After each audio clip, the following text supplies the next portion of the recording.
It's over. Shadow House second season is over. And I don't see an announcement for a third season. And that sucks because it seems like they learned from the mistakes from the first season where they were trying to wrap things up because they only thought they were going to do one season. It really does feel like the second season was trying to leave as much open as possible and not try to alter things too much just to allow for another season. Again, not repeating the same mistake again. But the problem that comes from that is that besides like that last scene of the second season, it felt like the rest of the episode was just kind of like, all right, let's continue on. And then like suddenly on nowhere, there's Kate and there's Barbara and then done. It's like I had to go double check to make sure there was another episode because it really felt like it was jumping right into things with the Belle. It was jumping right into Emilico trying to save Belle. It was jumping right into Kate and Anthony. It's just like everything in this episode felt like not the finale, not the finale, and it sucks. So I guess you could make the argument for source material bait, but like I said, I think it was more, I don't blame them because of what happened with the first season. They didn't know they were going to have a second season, and they don't know if they're going to have a third season, so they're going to write it in the way that it continues and flows on. So hopefully that's a good sign that they already feel like there's a third season coming around the corner. I really do hope so. Cloverworks has been doing an amazing job with this series. I love the story so much, despite my issues this season with them retreading ground. But again, and it seems like a lot of people confirmed, a lot of that treading the grounds again is because we covered it in the first season when it wasn't supposed to really necessarily be there. So yeah, let's start off with this. Episode 12, opening up right where we left off. Everybody's obviously panicked because Mary Rose and Rosemary just fell down. There's immediate blame throwing happening. The Starbear's like, it's on your side, it's not our fault. And on Edward's side, he's like, no, just forget that you've seen anything here, I'll handle it. Basically, he's going to cover it up. But it was kind of funny because everybody was like, done. Like, you have her, it's your fault, we're walking away from this. It's so funny how much they point out about how you don't want to be the one at fault in this house. Obviously, most people would probably fear the idea of being disposed, but you just don't want to get on grandfather's wrong side. But yes, we follow up the scene with a cloaked figure in Kate's room, and I immediately said Anthony. Like, because it seemed like it transitioned immediately there, so I knew that, there was a possibility that it might have been Rosemary, Mary Rose again, but my mindset was going more the idea that it felt like it was right after that, and I don't see them going all the way down there and back up. There's a possibility that they did something, but yeah, immediately I was like, Anthony. It's totally Anthony. And sure enough, it's Anthony. But so happy that it seems like my theory, it was true. That them specifically pointing out Kate cushioning Emilico's fall in the last episode was a sign of that was what she planned on doing. They had already planned that they were going to fall. If things didn't go the way they wanted, they were going to take a leap. And it seems like Kate had offered the plan to them to soften their blow. But it seems like from Anthony's perspective, he was already giving up on Mary Rose. He's like, are you worried about her? No, I gave up on her the moment that I realized she was giving up. The moment she realized that she got the invitation, she had given up, and I don't have any interest for people that give up. Anthony specifically is honing in on Kate because Kate's fighting back. Mary Rose was giving up, which is really screwed up because, like, you guys have been working together for a long time. He's like, nah, whatever. But it does seem like he had put food aside in case they did survive the fall. But it seems to indicate this idea that Mary Rose had planned this whole thing with the soot, and they didn't think they would have enough in order for her to cushion her fall. But it seems as if, according to Anthony, that Kate gave up some of her soot in order for her to be able to create that. So we don't know yet if they survived the fall, but the idea is that they did create a cushion to prevent them from dying. So we're going to be up in the air for a while to see if that actually worked out. It was kind of funny because I was going back and forth on, so did you use the cushion or did you not use a cushion? Did they do this or did they survive? Did they not? But it seems like everything was in play that they did it. It's just, did it work is the question mark. But yeah, this kind of follows up with essentially Anthony being, again, set on Kate as being one of his allies. He wants to teach her everything he knows, take her under his wing so that they together can rise up and fight against the Shadow House. She's kind of curious as to how he's kind of hidden away for so long. He doesn't really seem like he wants to divulge that. This is the part where I think was the most fascinating of this entire episode. Besides this thing with the bells, we're really getting into the evolution of Emilico. Emilico's mind is essentially doing what we've kind of hinted at for Anthony. As Anthony was away from the coffee, over time he became more brilliant, he became more human. He's able to really think about things, and that's the thing that the Shadow House doesn't seem to want. That's why they suppress them with the coffee until they merge. They don't want the living dolls thinking and thus gaining intelligence and thus knowing and basically becoming sentient. And it seems like Anthony was a quick rush through scenario. Here's Anthony. He's super brilliant. He did all this cool stuff, and then cut. We're done. Emilico, it's almost like we're seeing it in real time.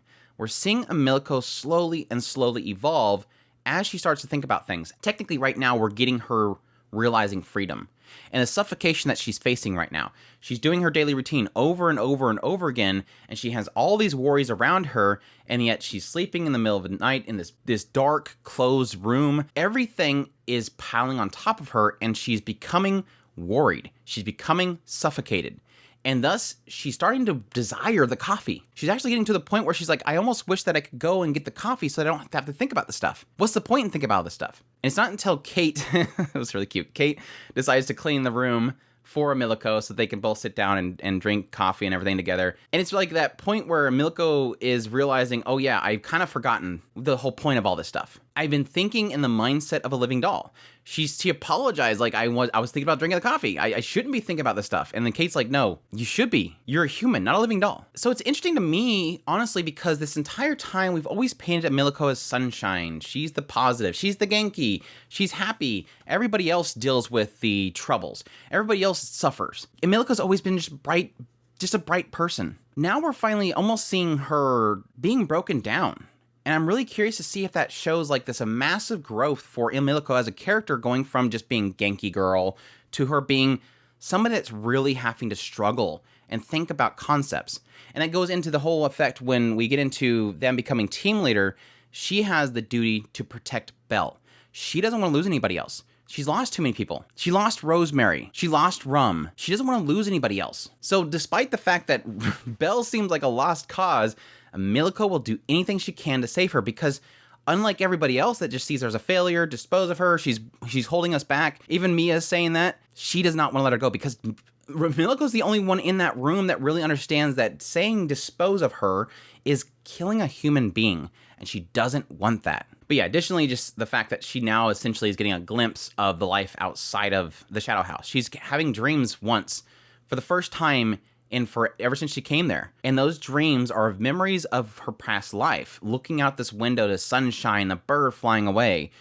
Emilico is becoming more and more human, and thus becoming more and more conflicted about what she's going through. And I think that, hopefully, as it goes on, is going to be a huge growth point for Emilico to become essentially a solid human being, rather than just being a Genki servant of this house. And it sucks because she can't describe that to anybody. Like, she can't tell people.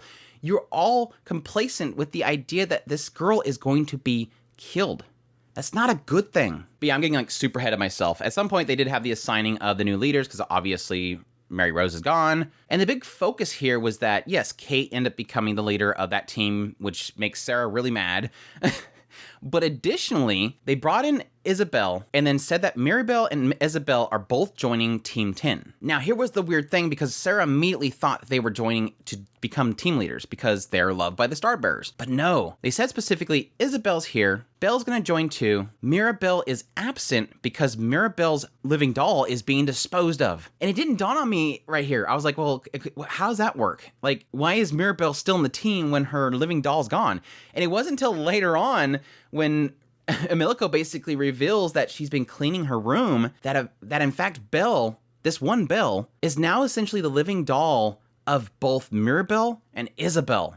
And I thought that was super fascinating, but it didn't seem like it pointed out properly when they first revealed it. It wasn't until later on that I'm realizing, oh, so she's cleaning her own place, she's cleaning both of their places, and she has to live as their faces. How does that work? Like, how can you be pulled two different directions? It's mind-boggling. So they definitely made the Bells out to be probably one of the more interesting aspects of this story overall, because I'm really curious how that works. Is it going to come to a point later on, if she were to graduate, if she were to do the fusion, does that mean that technically you're taking two shadows and having to merge them into one single entity?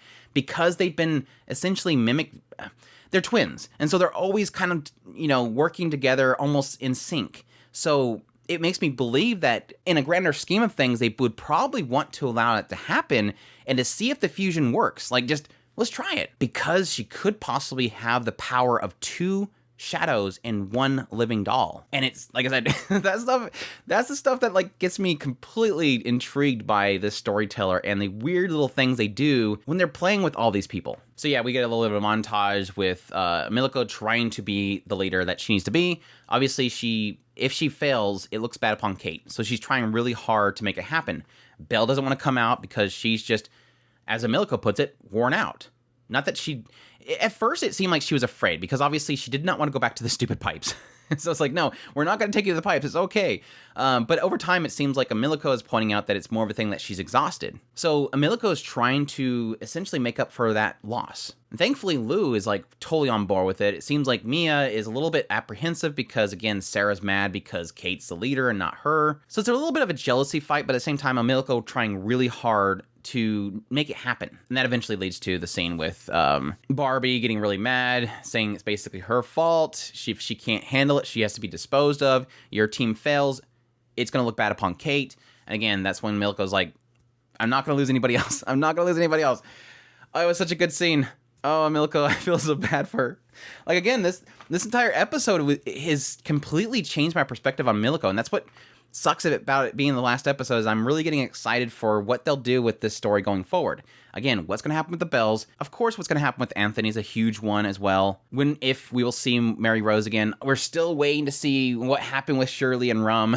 And then now, on top of all that, I'm really curious of how this story is going to play out Emilico, how they're going to evolve her character. It's got me so excited.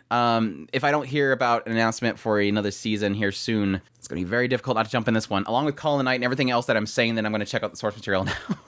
I hope we get a third season announcement soon. So, but anyways, that's my thoughts on the finale of Shadow House second season. Again, hope for a third season. Really, really hoping. But anyways, hope you guys enjoyed this video as always. If you did, make sure to hit that like button down below. Comment. Let me know what you thought of the episode or the season as a whole. I definitely appreciate you guys checking out weekly for this series. I think this is one of the ones that wasn't performing as well as most of my episode by episode impressions, but it didn't stop me from covering it. I really enjoy this series, and I just love digging into and really speculating what happens with the series, so it made it worth it.